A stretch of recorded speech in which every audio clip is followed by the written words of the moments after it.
अभिवादन स्वीकार कीजिए ब्रजेश मिश्रा का। और आप देखना शुरू कर चुके हैं द डिबेट। बहनों भाइयों, भारतीय जनता पार्टी ने अपनी राज्य कार्य समिति की एक बैठक बुलाई थी लखनऊ में, और 2 दिन पहले इस बैठक का एजेंडा मीडिया में बेहद चर्चा में है। भारतीय जनता पार्टी ने 70 या 75 नहीं बल्कि 80 में से 80 सीटें जीतने का खुद का लक्ष्य रखा है पार्लियामेंट के इलेक्शन में। बीजेपी का टारगेट है कि सभी 80 सीटें वो उत्तर प्रदेश में जीत ले। पार्लियामेंट का इलेक्शन इस बार बहुत ही ज़बरदस्त होने वाला है, क्योंकि विपक्ष भी उत्तर प्रदेश में ठीक ठाक स्थिति में है और भारतीय जनता पार्टी भी काफ़ी ताकतवर है। लेकिन राज्य कार्य समिति में हुए इस मसौदे के राजनीतिक निहितार्थ क्या हैं, बीजेपी का पॉलिटिकल एम्बिशन क्या है, वो आगे कैसे बढ़ना चाहती है, इन सब मसले पर आज हम बात करेंगे और अपोजिशन उसको कैसे हैंडल करेगा, ये आज सब चर्चा का विषय इस पर चर्चा में रहेगा। बहनों भाइयों, उत्तर प्रदेश में भारतीय जनता पार्टी ने अपनी बड़ी व्यापक और संगठित तैयारी की है। बीजेपी इस बार कोई कसर बाकी नहीं छोड़ना चाहती है पार्लियामेंट के इलेक्शन में, जो 2024 में है। यानी अब से सिर्फ 1 वर्ष के पश्चात, अगले वर्ष जब हम इस वक्त डिबेट कर रहे होंगे, उत्तर प्रदेश क्या पूरे देश भर के चुनाव आसन्न होंगे और चुनाव की तैयारियां शुरू हो चुकी होंगी। ऐसे में जब साल भर यानी 12 महीने का वक्त है, विपक्ष के पास क्या तैयारी है, भारतीय जनता पार्टी किन मुद्दों के साथ आगे बढ़ रही है, ये एक बड़े व्यापक चर्चा का विषय है। बीजेपी ने अभी जो बैठक की है, राज्य कार्य समिति की मीटिंग की है, उसमें एक एजेंडा तैयार किया है। क्या है ये एजेंडा? राज्य कार्य समितियों की बैठक या उसके एजेंडे पब्लिक के बीच चर्चा का विषय नहीं होते, लेकिन बहनों भाइयों, ये जो एजेंडे तय होते हैं, इसी से साल भर कोई पॉलिटिकल पार्टी कैसे काम करेगी और किन उद्देश्यों के तहत आगे बढ़ती है, उस पर निगाह ज़रूर रखना चाहिए। जो राजनीति में जानकार लोग हैं, ऐसी कार्य समिति के पॉलिटिकल एजेंडे का अध्ययन ज़रूर करते हैं। आपको भी करना चाहिए। क्यों करना चाहिए? क्योंकि ये रूलिंग पार्टी है। आपको मालूम होना चाहिए कि साल भर जिस पॉलिटिकल पार्टी को आपने वोट देकर उत्तर प्रदेश और देश में उनको सत्ता सौंपी है, उनका पॉलिटिकल एजेंडा क्या है, वो आपके किन एजेंडे के तहत काम करती हैं। और अपोजिशन के भी कार्य समिति के एजेंडे पर नज़र रखना चाहिए कि जिनको आपने चौकीदारी की भूमिका दी है, जिनको आपने ये मैंडेट दिया है कि जाओ और सरकार के काम पर नज़र रखो, वो क्या कर रहे हैं, उनकी कार्य समिति क्या कहती है, उनके क्या एजेंडे हैं।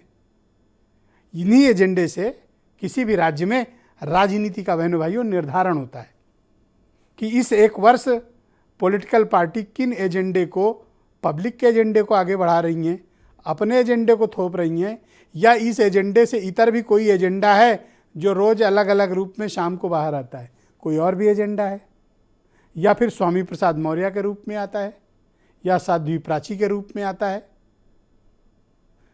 सबके पास अलग अलग तरह के लोग हैं और ये अलग अलग तरह के लोगों के अलग अलग एजेंडे हैं। एक ओपन एजेंडा है जो आपके सामने होता है, एक प्रॉक्सी एजेंडा होता है। और आपको बहनों भाइयों खुले दिमाग से इस बात को सोचना चाहिए कि राज्य कार्य समितियों की बैठक में जो पॉलिटिकल एजेंडा होते हैं, उनके राजनीतिक निहितार्थ क्या हैं। जैसे भारतीय जनता पार्टी ने संकल्प किया 80 में 80 जीतेंगे। Is it possible? क्या संभव है? क्योंकि उत्तर प्रदेश में विपक्ष ने लास्ट असेंबली के इलेक्शन में 36% से ज़्यादा वोट शेयर हासिल किया। ये 36% का वोट शेयर कितनी सीटें दिला सकता है? लेकिन इससे इतर जाइए, अभी जो रिसेंटली बाई इलेक्शन हुए, मैनपुरी खतौली की सीट अपोजिशन ने जीती, रामपुर भारतीय जनता पार्टी जीतने में कामयाब रही। तो उत्तर प्रदेश में 2024 में क्या मुकाबला है? मोदी और योगी का मुकाबला उत्तर प्रदेश में अखिलेश यादव, मायावती और प्रियंका गांधी से। कांग्रेस भले ही बहुत ताकत में कम हो गई हो, सिर्फ 2% वोट शेयर हुआ हो, लेकिन जब नेशनल पर्सपेक्टिव की बात आती है और राष्ट्रीय चुनावों की बात आती है, तो कांग्रेस को थोड़ी असेंबली इलेक्शन के मुकाबले बढ़त मिलती है। क्या वो बढ़त कांग्रेस को कोई सीट दिला पाएगी रायबरेली के अलावा, या इस बार रायबरेली पर भी संकट है? चर्चा हम आज इस विषय पर करेंगे।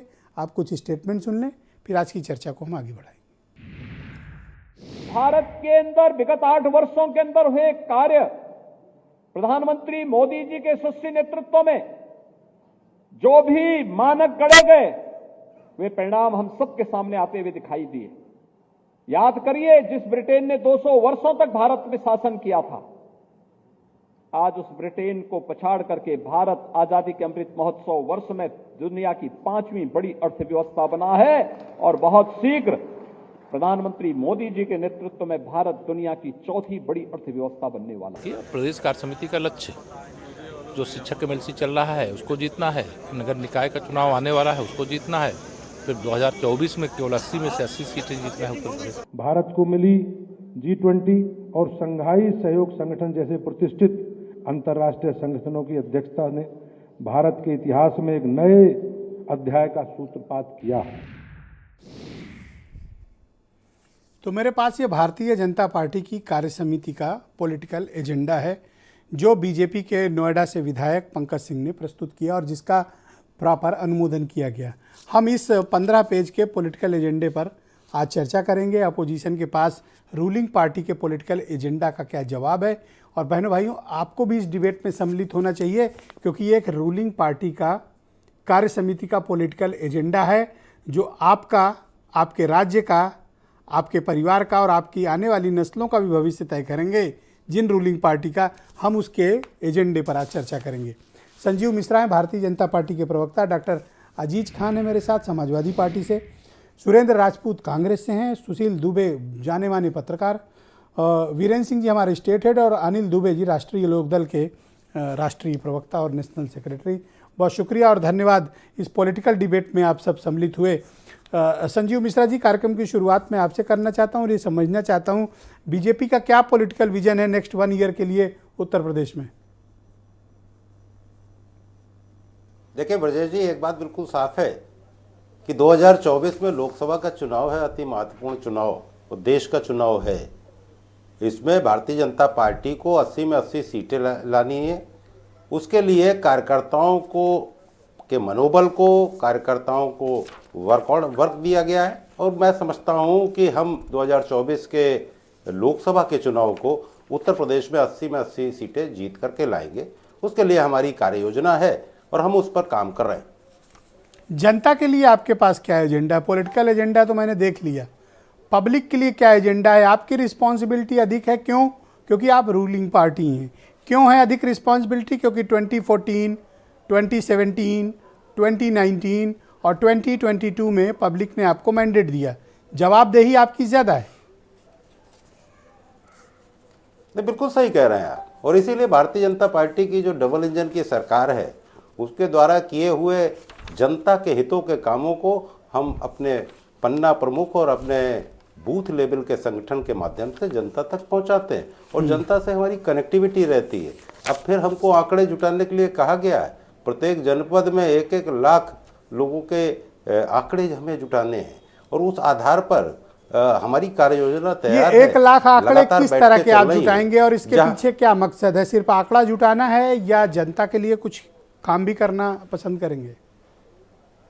हम उन लोगों से मिलेंगे, उनके वो जानेंगे कि उनके अंदर और क्या है, क्या किया जा सकता है, और हम अपनी योजनाओं के बारे में बताएंगे हमने क्या किया और आगे हमारी क्या कार्य योजना है। हम जनता से सीधे कनेक्टिविटी कैसे 80 में 80? थोड़ा मुझे बताइए कि हाउ इज इट पॉसिबल, जब विपक्ष यहाँ 36% वोट शेयर के साथ बैठा है, आप 80 में 80 खुद को टारगेट कैसे फिक्स कर ले रहे हैं?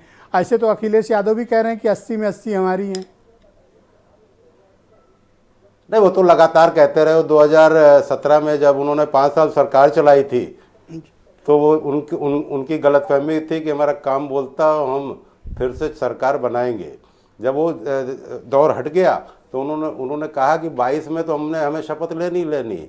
आपने लगातार देखा है 2019 में जब सपा और बसपा का गठबंधन हुआ तो 80 में 80 सीटें उनकी हो जाएंगी और क्या रहा रिजल्ट ये सबको पता है। 2022 में भी 10 मार्च को उत्तर प्रदेश की विधानसभा का रिजल्ट आया और एक तरफा भारतीय जनता पार्टी को मैंडेट मिला है। जनता समझ रही है, जनता जान रही है कि कौन घर में बैठ करके ट्विटर पर राजनीति करने वाले लोग हैं, कौन ये कहने वाले लोग हैं कि जहाँ वैज्ञानिक इतना शानदार ऐसे समय में जब कोरोना का समय चल रहा था तो जो वैक्सीन बना रहे थे उस वैक्सीन को उन्होंने भाजपा की वैक्सीन कहा।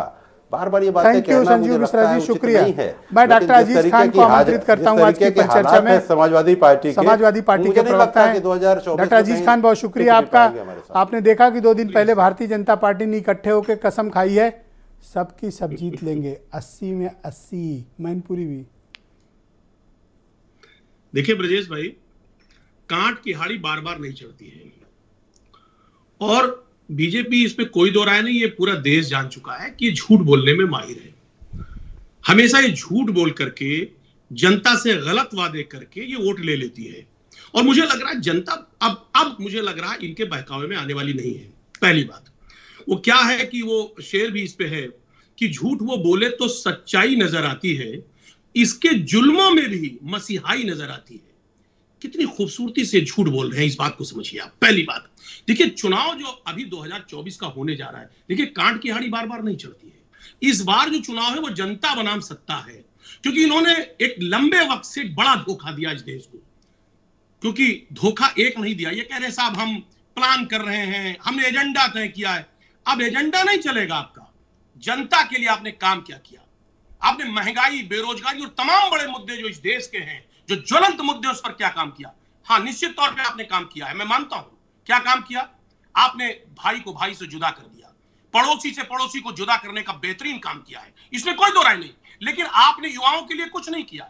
आपने किसानों के लिए, वही किसान जो एक लंबे वक्त से धरना प्रदर्शन कर रहा था, सैकड़ों किसान उसमें शहीद हो गया, आपने कहा था एमएसपी देंगे, झूठ बोल करके धरना प्रदर्शन आपने खत्म करा दिया, लेकिन आज तक एमएसपी नहीं दिया आपने।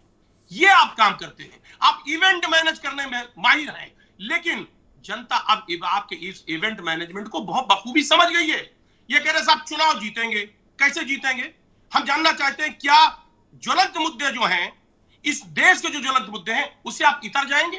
क्या आप ये डिनाई कर सकते हैं? आपने बीजेपी की कार्य समिति का पॉलिटिकल एजेंडा निश्चित पढ़ा होगा, आप सब पॉलिटिकल लोग हैं, हर पार्टी पर नजर रखते हैं, आपने जरूर कार्य समिति के उनके पॉलिटिकल एजेंडे का अध्ययन किया होगा। क्या ये राजनीतिक एजेंडा महत्व है या जनता के लिए भी कुछ है इसमें? आपकी पार्टी क्या सोचती है? देखिए ब्रजेश भाई, ये एजेंडा हमेशा तय करते हैं। ये पश्चिम बंगाल में भी इन्होंने एजेंडा तय किया था और बड़ी बड़ी बातें वहां पर की थी। क्या हासिल हुआ? मध्य प्रदेश, छत्तीसगढ़ और तमाम जगहों पे। अब उत्तर प्रदेश को ना आप ध्यान रखें, पिछले चुनाव 2019 को ख्याल न रखें, क्योंकि तमाम बड़े बड़े वायदे किए थे और वायदे को ये पूरा नहीं कर पाए। लेकिन उसके बाद के चुनाव जो हुए, चाहे पश्चिम बंगाल के हुए, चाहे मध्य प्रदेश के हुए, छत्तीसगढ़ के हुए, डॉक्टर अजीज खान, क्या आप भारतीय जनता पार्टी की पिच पर चुनाव लड़ने जाएंगे या आपके अपना भी कोई एजेंडा होगा? अभी तो आपको ऐसा लगता है कि बीजेपी जो एजेंडा फेंक रही है आप उसके पीछे पीछे चल रहे हैं, आपका कुछ है या फिर आप इनका पीछे ही करेंगे बस? देखिए सर ब्रजेश भाई, एक बात बहुत स्पष्ट है कि हमारे नेता जो सच का सामना करते हैं, वो हमेशा जनता की समस्याओं को लेकर के चौराहे पे खड़े मिलते हैं, हमेशा वो जनता की लड़ाई को लड़ रहे हैं। और यही वजह है कि आज बीजेपी को तकलीफ है बड़े स्तर पर। जी, ये कह रहे साहब ट्विटर वार कर रहे हैं। अरे भाई, ट्विटर वार नहीं कर रहे हैं आप, हमारे कार्यकर्ताओं को प्रताड़ित कर रहे हैं, आप मार रहे हैं, उनकी घरों को गिरा रहे हैं, उनको अननेसेसरी उनको हैरेसमेंट कर रहे हैं। लेकिन ये हैरेसमेंट ये ज्यादा दिन तक आप नहीं कर सकते। अरे छुड़वा तो लाए उनको 24 घंटे में, और क्या चाहिए? अरे जबरदस्ती ले भी तो गए थे सर। ओके, मैं सुरेंद्र राजपूत को आमंत्रित करता हूं। बहुत शुक्रिया आपका, बहुत बहुत धन्यवाद सुरेंद्र राजपूत जी, बहुत शुक्रिया आपका। आप देख रहे होंगे कि जो उत्तर प्रदेश की रूलिंग पार्टी है भारतीय जनता पार्टी, उसने कार्य समिति की बैठक की। मैं चाहता हूं एक स्वस्थ परंपरा शुरू हो और हर कार्य समिति जिस भी बड़ी पॉलिटिकल पार्टी के हो उसके पॉलिटिकल एजेंडे पर ओपन फोरम में डिस्कशन हो। मैं ऐसा इसलिए चाहता हूं ताकि भाई कोई भी पॉलिटिकल पार्टी अगर सत्ता चाहती है या विपक्ष में जा रही है तो एटलीस्ट उसका पॉलिटिकल एजेंडा क्लियर होना चाहिए कि उनका जन धारणा क्या है, जनता के प्रति सरोकार क्या है। बीजेपी की कार्य समिति का जो पॉलिटिकल एजेंडा है, कांग्रेस के पास इसका कोई काउंटर है? ब्रजेश भाई, अपनी बात शुरू करूं उससे पहले मैं आपको एक खबर दे रहा हूं कि हम सबके बड़े वरिष्ठ साथी हैं अमीर हैदर चचा और उनका बेटा एक समाजवादी पार्टी का प्रवक्ता अब्बास हैदर, इन सब का परिवार जो है उस बिल्डिंग में फंसा हुआ है जो अभी अभी गिर गई है। ओहो।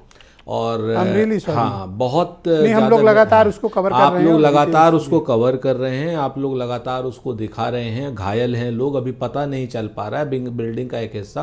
तो मेरे ख्याल से अगर हम सब लोग उनकी कुशलता की प्रार्थना करें नहीं, तो ईश्वर बहुत से प्रार्थना है वो जी। सब बिल्कुल ठीक हो जाए जी, तो ये और सही सलामत हाँ, निकले। ये एक बहुत दुखद जी। सी खबर मैं थी। अपने मैंने कहा- रिपोर्टरों को भी मुस्तैद जी, करता जी, हूं ताकि जी, ज़्यादा जी, जी। सटीक सूचना वहां से आप तक आए और जो आएगी हम आपको खबर अपडेट करते रहेंगे। बहुत यस प्लीज गो अहेड। बहुत शुक्रिया। बाकी रही भाजपा की बात, तो देखिए एक बड़ा पुराना सा शेर आता है याद कि भाजपा इस कदर आवाम पर एहसान करती है, वो आंखें छीन लेती है और चश्मे दान करती है। तो ये भारतीय जनता पार्टी का एक लाइन का पॉलिटिकल एजेंडा है कि ये लोग आंखें छीन करके चश्मे दान करने वाले लोग हैं कि चश्मा लगाओगे तो बहुत बढ़िया, ना कुछ दिखाई देगा और न लोगों को पता चलेगा कि आप अंधे हो।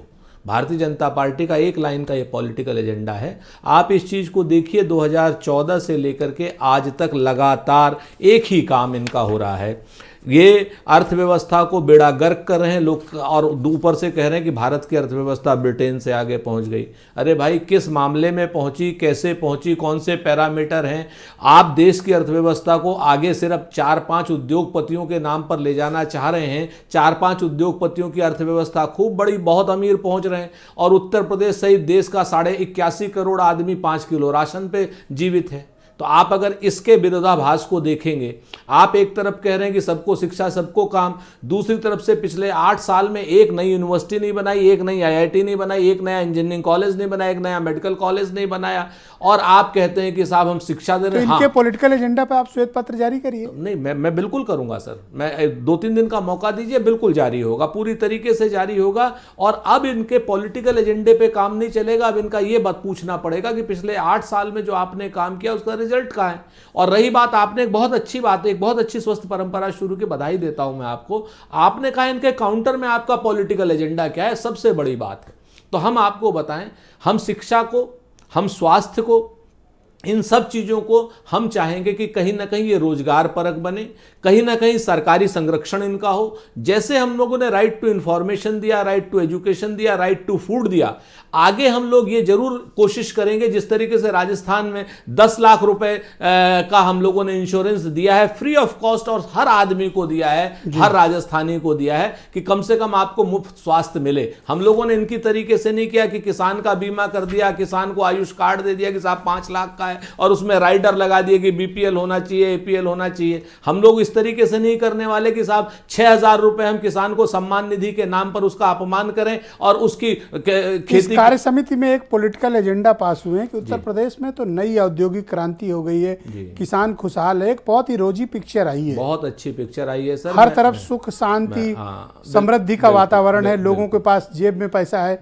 कानून व्यवस्था शानदार है। एकदम आप क्यों विचलित हैं फिर? नहीं, हम इसलिए विचलित हैं सर कि इनके लिए किसान, नौजवान और बेरोजगार देश के 5 उद्योगपति हैं, 4-5-10 उद्योगपति हैं जिनके पास देश की 90% दौलत है। वो इनके किसान, एक इनका किसान है, एक इनका नौजवान है, एक इनका बेरोजगार है, एक इनका महिला, और कुछ नहीं। वो 5 लोग खुश हैं। बाकी आप सब लोग यहां पर बैठ करके ईमानदारी से कह दीजिए, अगर आज गांव में लोग आवारा पशुओं से परेशान नहीं है तो आप हमें बता दीजिए आज की डेट में लोग खाद की समस्या से परेशान नहीं है। बहुत लोग ये नीम तो कोटेड, सर पब्लिक के बीच जाइए ना, क्यों नहीं जाए? सर हम तो अब इससे बड़ा पब्लिक के सर बड़ा बीच में हम कैसे जाएं कि हम कन्याकुमारी से कश्मीर तक चल रहे हैं और इसके बाद हम अटक से कटक तक भी चलेंगे। इधर भी आएंगे और सर, यूपी की तरफ भी। बिल्कुल, हमारा जो अगला प्रोग्राम है सर, क्या नाम, इस योजना, उसके बाद जब हम जा रहे हैं हाथ से हाथ जोड़ो में, हम हर गांव को टच कर रहे हैं सर। हर गांव को हमारे हर आदमी बहुत शुक्रिया आपका, और ये बताएगा लोगों को कि इनकी विफलता क्या है, बहुत शुक्रिया। और प्लस काउंटर हमारा क्या एजेंडा है सर, ये भी हम बताएंगे। मैं आपके मित्र अनिल दुबे को आमंत्रित करता हूं, राष्ट्रीय लोकदल के प्रवक्ता है। मेरे पास भारतीय जनता पार्टी की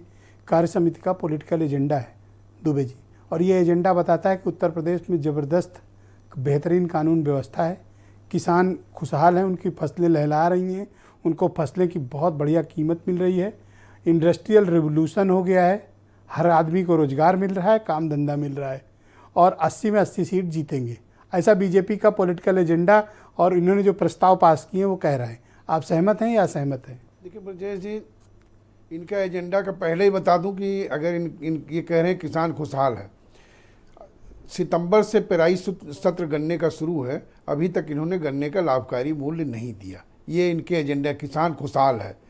इन्होंने कहा था कि हम 14 दिन में किसानों को उनकी उपज का जो होगा गन्ने का भुगतान अगर नहीं होगा तो हम ब्याज देंगे। आज भी किसानों का बकाया है और इन्होंने किसी को ब्याज देने का काम नहीं किया। मिलें चल रही हैं, किसान को पता नहीं कि किस भाव पर हमें गन्ना देना है। ये इनका एजेंडा है। 2 करोड़ नौजवानों को रोजगार देने का वादा इन्होंने किया था। कितने लोगों को रोजगार मिला ये यही बतावें कि 2014 से ये सरकार चला रहे हैं केंद्र में, उत्तर प्रदेश में 2017 से सरकार चला रहे हैं। ये बतावें इन्होंने जो अब तक घोषणाएं की थी उन घोषणाओं में इन्होंने कितना पूरा किया। हर चुनाव में तो आपको हरा देते हैं। नहीं, अब ध्रुवीकरण होता है, सांप्रदायिकता से को फैलाने का काम करते हैं। चुनाव जीतना अलग विषय थोड़ा है। आप भी तो उस ध्रुवीकरण के बेनिफिशियरी हैं। आप भी तो वोट पाते हैं उसी ध्रुवीकरण से। हम ब्रजेश जी बांटने आप का कोई काम मंगल ग्रह में थोड़ी पॉलिटिक्स हम समाज करते को हैं। जोड़ने का काम करते हैं और समाज को जोड़ने की ही राजनीति करेंगे। हम तोड़ करके चुनाव जीतना नहीं चाहते। हम मुद्दों पर रहेंगे और मुद्दों पर अब जनता इनको समझ गई है। हमारे मित्र ने कहा ना, अजीज खान जी ने, अरे खतौली में कितना जातिवाद फैलाया आपने। नहीं, हमने कहा कितना जातिवाद किया दुबे जी। इन्होंने कौन सा अब मत कर्म कहो बाकी ऐसा। रखा?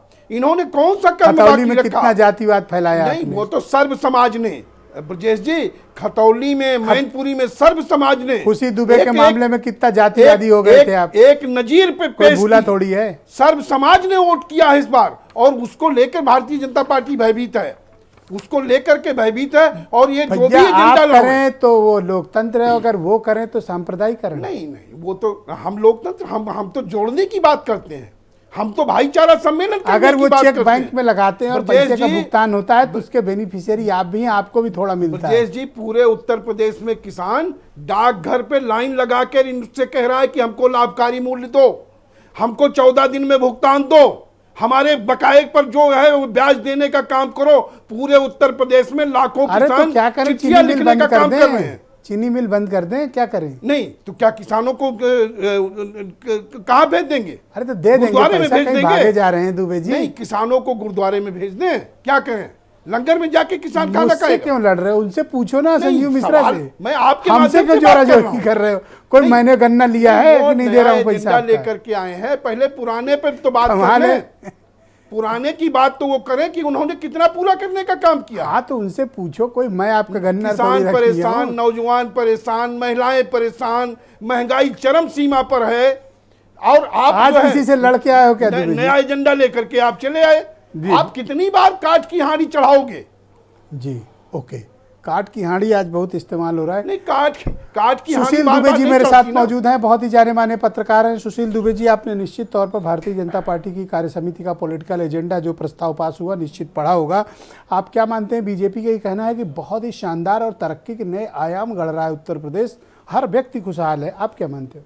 मीडिया मास्टर ब्रजेश जी, एक तो भैया आप ये मीडिया मास्टर छोड़ कुछ और बोला करो, आप मेरा नाम ले लो। नहीं, जो सच है वो तो बोलूंगा ही मैं। अरे नहीं।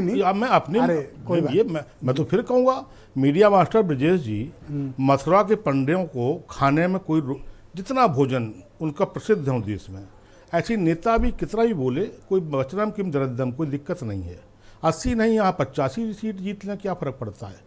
लेकिन जिस देश में पीडब्ल्यूडी मिनिस्टर, जिस प्रदेश में पीडब्ल्यूडी मिनिस्टर होते हुए भी मुख्यमंत्री को कहना पड़े गड्ढा मुक्त सड़कें कर दो और गड्ढा मुक्त ना हो पाए, वहाँ 80 का सपना देखना थोड़ा सा ज़्यादा लगता है। जिस प्रदेश में हिमाचल ऐसी शानदार जीत के बाद नड्डा जी फिर अध्यक्ष हो जाएं और नड्डा जी यहाँ आके आशीर्वाद दें तो ये जीत 80 लगता है कि 80 जीत जाएंगे।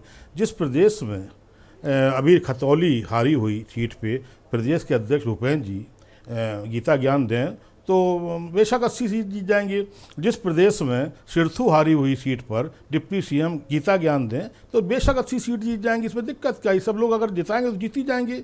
लेकिन इनका एजेंडा ये 15 पेज नहीं है। इनका एजेंडा ये 15 पेज क्या 50 पेज लिख दीजिए, क्या है? वो तो कार्यसमिति की बैठक है तो लिखना ही लिखना है। और पॉलिटिक्स में तो ये एजेंडा और मसनद तो अब ख़त्म हो गई हैं। तो ये सब इनका एजेंडा है। जब जिस देश का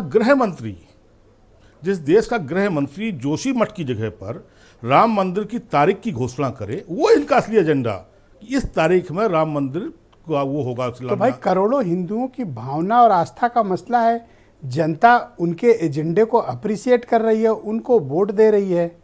इस एजेंडे को क्रिटिसाइज करके क्या लाभ है? नहीं, मैं आपको? क्रिटिसाइज बिल्कुल नहीं कर रहा हूँ। मैं तो ये कह रहा हूँ ना कि इनका एजेंडा ये 15 पन्ने नहीं है। ये किसान, बेरोजगार, ये फलना डिमाका जो हमारे साथी लोग बोल रहे हैं, ये एजेंडा नहीं अच्छा, है। 3 बड़ी अपोजिशन को बुलाया ना, कोई रोड मैप दिया उन्होंने? आप बताओ ना। हाँ, नहीं दिया ना, तभी तो नहीं। अब जिनके दिया हो तो जिनके पास स्वामी प्रसाद से लपोकी नेता हूँ, जिनके प्रसाद स्वामी प्रसाद आपने दिल पे ले लिया। राजपूत जी रुक जाओ, थोड़ा दुबे जी की बारी। नहीं सर, जिनके देखिए पास- गलत बात आप मत रुक कहिए। जाओ, अब हमने आपने तो कोई हमने तो एजेंडा दिया नहीं, था। बताओ कार्य समिति कब है कांग्रेस जिनके की? पास स्वामी बोलिए। प्रसाद लपोकी 26 और 27 फरवरी को रायपुर में।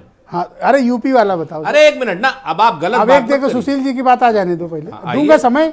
कोई ऐसी प्रतियोगिता नहीं हो रही सर, आप किसी को हरा दोगे या जीत जाओगे आपने या गलत हार बात जाओगे बोली सर, ऐसा इसलिए कुछ सर। नहीं और वही है। गलत आप बात संजीव आपने मिश्रा आपके दोस्त हैं, आप जवाब देना बाद में। बोलिए सुशील जी। जिस विपक्ष के पास स्वामी प्रसाद मौर्य ऐसे लपोकी नेता हूं जो रामायण पर प्रहार करें, जहां शबरी के बेर खाए गए हों, जिसमें केवट का जिक्र हो, वहां पर ये गीता ज्ञान दें, अगर ये बताएं तो वहां पर तो ये घर बैठे जिता देंगे बीजेपी को। 80 तो नहीं। अच्छा, एक बात बताओ, अपोजिशन से अगर पूछ लो भैया कैसे लड़ोगे इनसे, बताओ कोई अब जब तैयारी है? अपोजिशन तो के छनछना जाते हैं। अपोजिशन के सबसे बड़े छनछना नेता, जाते हैं। अपोजिशन के सबसे बड़े नेता अखिलेश यादव जी इतवार को सिग्नेचर बिल्डिंग पहुंच जाते हैं। इतवार को, अरे भाई इतवार को सिग्नेचर बिल्डिंग पहुंच जाते हो और फिर आप वहां कहते हो कि चाय नहीं जहर मिल जाएगी। इतने बड़े सीएम को ये शब्द, अब यही शब्द समाज में जाते हैं तो बीजेपी को तो ये लोग सर इनके पास कोई पॉलिटिकल एजेंडा है कि ये बीजेपी जैसी ऑर्गेनाइज्ड और माइटी पॉलिटिकल पावर, जब मैं माइटी कहता हूँ मतलब वो बहुत ताकतवर और बड़े हो चुके हैं, आप उनसे यूं कैजुअल अप्रोच के साथ नहीं लड़ सकते हैं। नहीं लड़ सकते।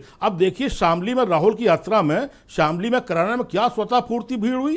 अब इनको पॉलिटिकल ये समझना चाहिए। अरे बागपत और शामली में तो जबरदस्त अरे भीड़ थी। मतलब अद्भुत। ये लोग नहीं सोच सकते थे। जो इस यात्रा के कर्णधार थे ये लोग पसीना, सलमान खुर्शीद पसीना बहा रहे थे कि कैसे सफल होगी। ये स्वतः पूर्ति भीड़ थी। अब विपक्ष को सोचना चाहिए कि यहाँ पर 80 तो क्या 80 ठीक है, 80 हमारी तरफ से ये 82 जीत जाए, लेकिन कैसे जीत जाएंगे? कैसे जीत जाएंगे? मैनपुरी कैसे जीत जाएंगे? आजमगढ़ कैसे जीत जाएंगे? राजा भैया की सीट कैसे जीत जाएंगे? अभी ये कुश्ती संघ का जो नरक मचा हुआ है, ये ब्रजभूषण शरण सिंह वाला जो मचा हुआ है, वो तो बहुत उसमें बड़ा तो मामला है। अगर वो नहीं निपटा ब्रजेश जी, अगर वो नहीं निपटा तो श्रावस्ती से लेके और रायबरेली तक जो साम्राज्य खड़ा है वो पता नहीं कितनी सीटों की जड़ें हिला देगा।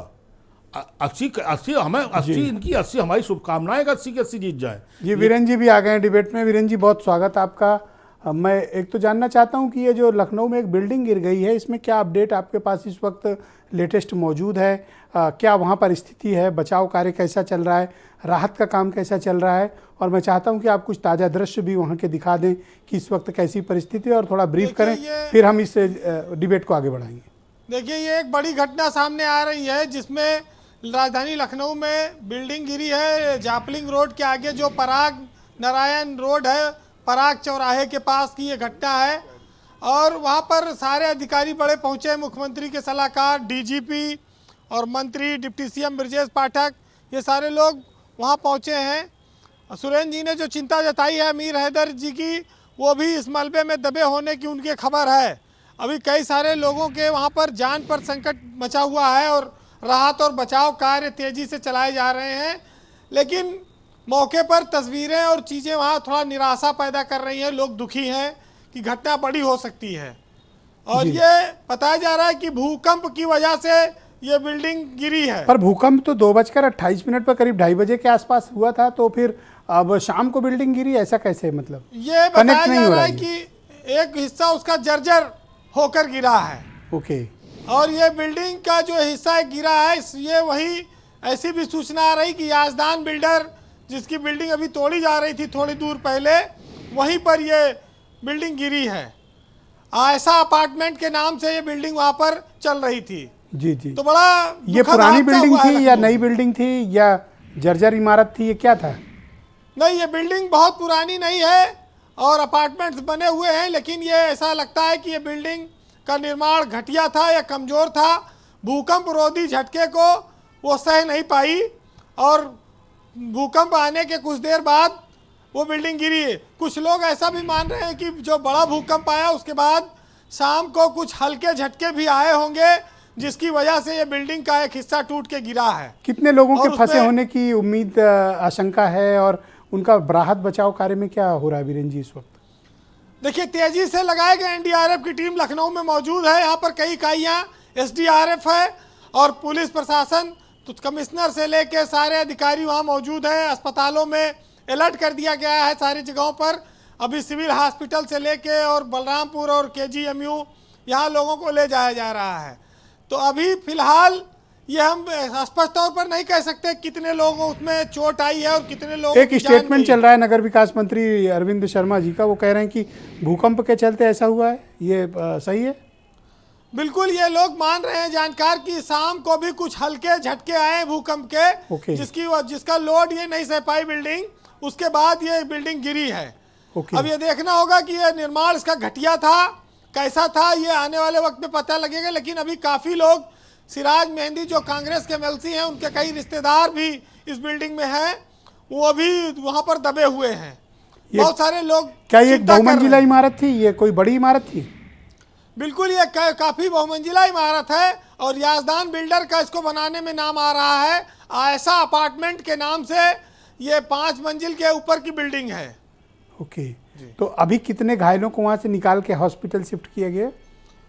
करीब 1 दर्जन लोगों को हॉस्पिटल ले जाने की सूचना है। देखिए, बड़ा अफरा तफरी का माहौल है, बहुत ज़्यादा भीड़ है, फोर्स लगी है, पब्लिक को रोकने की कोशिश हो रही है, अंधेरा हो गया है, तो राहत बचाव कार्य तेज़ी से चलाने में थोड़ी समस्या आ रही है। लेकिन मुख्यमंत्री ने चूंकि इस मामले पर सख्ती जताई है और त्वरित 24 घंटे में लगातार काम होगा, बिल्डिंग से मलबा हटाया जाएगा। तो मशीनें भी लगाई गई हैं, डीजीपी को लगाया गया है, पुलिस कमिश्नर, लखनऊ की मंडलायुक्त और डिप्टी सीएम ब्रजेश पाठक भी वहां मौजूद हैं, नगर विकास के मंत्री अरविंद शर्मा मौजूद हैं। हम अपील करते हैं जनता से कि वहां भीड़ भाड़ न लगाएं। एक तो रेस्क्यू ऑपरेशन तेजी से चल सके, इसके लिए वहां पर जगह बना कर रखें और अनावश्यक बिना वजह लोग मौके पर पहुंचे नहीं। वहां पर राहत बचाव कार्य चल रहा है। बीरन जी, मैं आपसे समझना चाहता हूं कि हम लोग जिस पॉलिटिकल एजेंडे पर अभी चर्चा कर रहे थे इस घटना के इतर, थोड़ी देर में इसके बाकी अपडेट्स भी हमारे पास आएंगे तो हम दर्शकों को बताएंगे। ये बीजेपी ने जो कार्यसमिति की बैठक की, उसमें जो पॉलिटिकल एजेंडा तय किया कि 80 में 80 यानी सब जीत लेंगे। देखिए, 400 दिन का बीजेपी ने संकल्प लिया कि 400 दिन में अब हमको लोकसभा चुनाव जीतना है। उसके लिए बीजेपी अब मुसलमानों को भी टारगेट कर रही है, गरीब मुसलमानों को, और जो दलित है, ओबीसी है, उन पर भी उसकी नज़र है।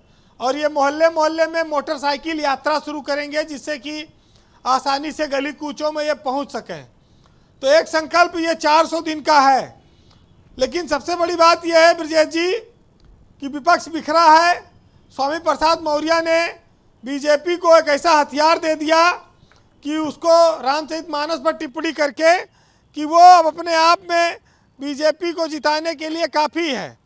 दूसरी ओर दिग्विजय सिंह राहुल गांधी की यात्रा में कुछ ना कुछ बोल जाते हैं, उनके लिए भी लोग कहते हैं वो पोरस के हाथी साबित हो रहे हैं। आज बीजेपी सुनील बंसल के बाद धर्मपाल सिंह और भूपेंद्र चौधरी के नेतृत्व में अगला चुनाव लड़ेगी लोकसभा का। ये उनके लिए एक कठिन परीक्षा है।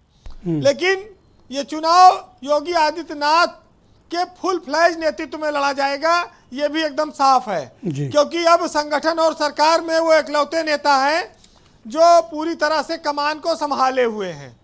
बीरन जी, डिबेट को हमें बीच में रोकना पड़ रहा है क्योंकि घटना का जो मैग्नीट्यूड है वो काफ़ी बड़ा बताया जा रहा है और काफ़ी लोगों के वहाँ पर फंसे होने की आशंका है।